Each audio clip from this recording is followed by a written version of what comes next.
Listen, guys, when I say Patrick Mahomes is overrated, I mean he's overhyped, overrated into what the media eyes want us to tell you.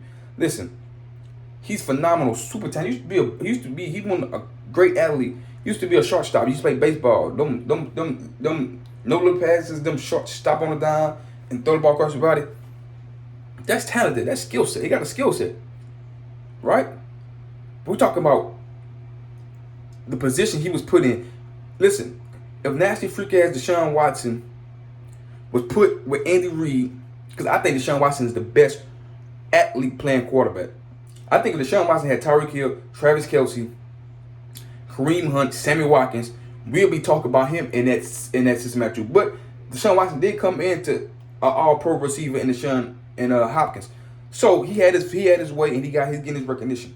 That's why he got that big contract, even though he's a sexual fool anyway. But listen, when I say Patrick Mahomes rated, because I watched Peyton Manning have the exact same weapons that Patrick Mahomes came into the league with. Listen, Peyton Manning had, first he had Marshall Falks, but they traded Marshall Falks. But he had Marvin Harrison on one side, his ex receiver. He had wide receiver Reggie Wayne. He had Dallas Clark, and he had Andrew James, a Hall of Fame running back. So you got a Hall of Fame wide receiver in Reggie Wayne, a Hall of Fame back, and you possibly have a Hall of Fame second receiver in Reggie Wayne. And you got a very good tight end in Dallas Clark. You look at Patrick Mahomes. Andy Reid make these guys. Listen, Denver Matt, Patrick Mahomes got to catch Denver Manel, because Denver Manel went to 5 straight NFC Championship games, and he had none but only one season. He had a Pro Bowl receiver, and that was Terrell Owens. Terrell Owens was hurt in the Super Bowl, and he still balled out. But ironically, they both lose to the Chiefs. They both lose to Tom Brady, and 04 lose to Tom Brady, and the Chiefs lose, and the Reid lose to Tom Brady. Patrick Mahomes, no matter who the quarterback is, Tom Brady gonna get you, because that's why we call Tom Brady the GOAT, because he gonna get you, no matter who the quarterback is. But anyway, Andy Reid took down from McNabb, a black quarterback who I think is very good, not talented as Patrick Mahomes, not got the arm strength like Patrick Mahomes, not at all, but talented. Made the 5 straight, made it to the Super Bowl. Patrick Mahomes made the 4 straight AFC Championship games, so he got one more to go to top Denver McNabb, right? But you look at Denver McNabb weapons, he didn't have no weapons. What was his best receiver besides T.O. during that stretch? He had Brian Westbrook. I think his name Brian Westbrook. Avant. He had played like Avant. Something like Robson like Avant. I mean, come on, nobody know who you got. Like, come on, no. Mitchell. Like, there's no Tyreek Hill. There's no Sammy. There's no Travis. There's none of them guys. So go back to Peyton Manning. He had Reggie Wayne, Marvin Harrison, Dallas Clark, Marvin Harrison. Look at Peyton, and I compared Patrick Mahomes to Peyton because he had all these weapons. He had Tyreek Hill, Sammy Watkins, Travis Kelsey, Kareem Hunt. Now you got a Hall of Fame wide receiver in Tyreek Hill, a good number 2 in Sammy Watkins, and you got a great back in Kareem Hunt. I think Andrew James better because he's a Hall of Fame than Kareem Hunt, and I think Travis Kelsey is one of the best tight ends ever. He's better than Dallas Clark. Dallas Clark very good. So you look at you balance. Okay, this team is these weapons are comparable. That's why he's able to put all these numbers up and be so great. It's not a knock or a shot against Peyton up. It's just they had. Imagine if Tom Brady came in, or Reggie Wayne, Marvin Harrison, Andrew James, Dallas Clark. He would have thrown 50 touchdowns out the gate. Because soon Tom Brady got Randy Moss in 06.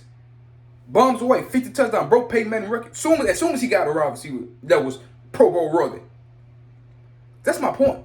Because we want to make it. We want to make it like, oh, these guys are great because they got great stats. We don't look at the talent around them. Talent matter, guys. Talent matter. When that didn't have Amari Cooper, he looked awful. When he don't got Amari Cooper now, he looked awful. When Aaron Rodgers don't have Devontae Adams, he looked awful. When he didn't have Jordan Nelson, he looked awful.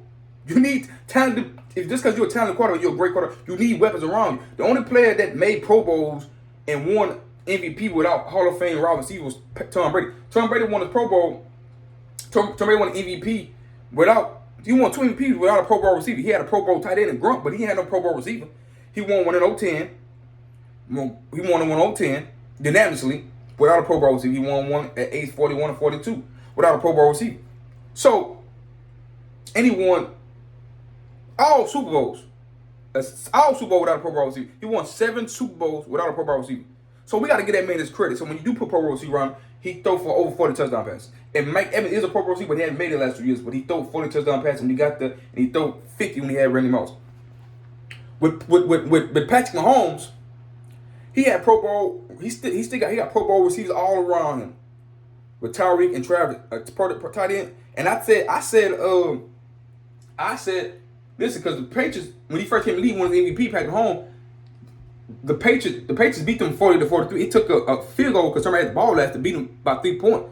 And Kareem Hunt played in that game. Like I said, if Kareem Hunt didn't kick that white girl and got kicked out the league for that short amount of time, the Chiefs was gonna beat the Patriots because they had so much firepower. And they still almost beat the Patriots, but Tom Brady completed 3 straight down to 10 in that overtime to get Tom Brady back to the Super Bowl. But if they had Kareem Hunt with Travis, with Sammy, when Sammy Watkins was still good, because Sammy Watkins had beat Stephon Gilmore for a long 50-yard pass, and because they were double teaming the hill, and then they got going off that pass, and then Patrick Mahomes got caught fire, and it went to overtime in that game. But if they had Kareem Hunt in that backfield, because you seen what he did in Cleveland, still doing in Cleveland. If they would have had him, my goodness, it would have been Peyton Manning, Andrew James, and Reggie Wayne Marvin all over again. That's all I said with Patrick Mahomes. Now you look at him now. You look at him in the Super Bowl. He got 2 touchdowns, 4 interceptions. We say by his line being bad. But Tom Brady, all great players miss their linemen. All great players miss pieces. There's no excuse. If you're the all-time great, make it happen. Tom Brady won a Super Bowl without Rob Gronkowski, his best tight end weapon. Tom Brady threw for an all-time high in the Super Bowl. Without Julian Edelman. He threw 505 yards without. So Tom Brady won the Super Bowl without his best weapon in Gronk, and he lost the Super Bowl, but made the Super Bowl and threw it for a playoff record 505 yards without Julian Edelman because he tore his ACL. And Tom Brady had a makeshift offensive line that year when he lost to Peyton in the AFC Championship game. I think 2015, where he went. If Gronkowski make a field goal instead of going for 2, he got beat up in that game against Von Miller and DeMarcus Ware. And he had a makeshift offensive line. He got to look at his line now.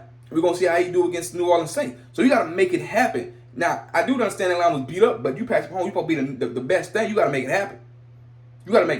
He didn't throw a touchdown pass. He was no touchdown, 2 interceptions. And when he did have a great offensive line, he did win the Super Bowl because he threw a Hail Mary pass Tyreek Hill that was underthrown, and Tyreek caught the ball, and then Jimmy G hit Emmanuel Sanders wide the fuck open. He got 75 yards off. If he hit what's my boy name? If he hit his tight end,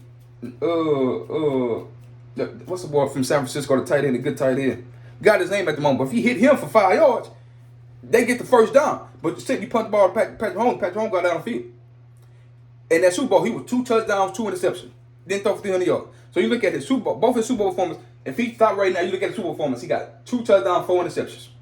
If you look at last year, AFC Championship game, he lost to the Bengals. He was up in that game. Could have went up 13-17. He should have just hit the field goal. In that last 30 seconds, what do you do? They try to do it. They get sweet and tricky. They try to no timeouts left. They throw a route to Tyreek Hill and he gets stopped. And the clock run out. They get no points. And then what come out? The Bengals come back out and run. And then in the overtime, he tried to hit Tyreek Hill, force it up Tyreek Hill in a double team, and they get picked. And our Bengals do need a field goal when they win the game, go to the Super Bowl. So I'm just pointing out games and situations like last night. He should have threw 4 interceptions. Asante Samuel had 2 of them. Dumb James had 1, but they called it because offsetting penalties. And Calvin Noah had 1, and he just dropped it. He called it with 1 hand. So he put the ball up for grabs 4 or 5 times, and they didn't capitalize. That's why he lost last night. So he'll throw you the ball, and he'll make some spectacular passes like the one he did to Watkins and when he did to McKinney. He's spectacular. But this all-time great shit, no, he all-time great because he had all-time great weapons, and he's still going to be all-time great no matter who you put around because he's learning and he's still maturing. So that's my take on it. Y'all like to subscribe.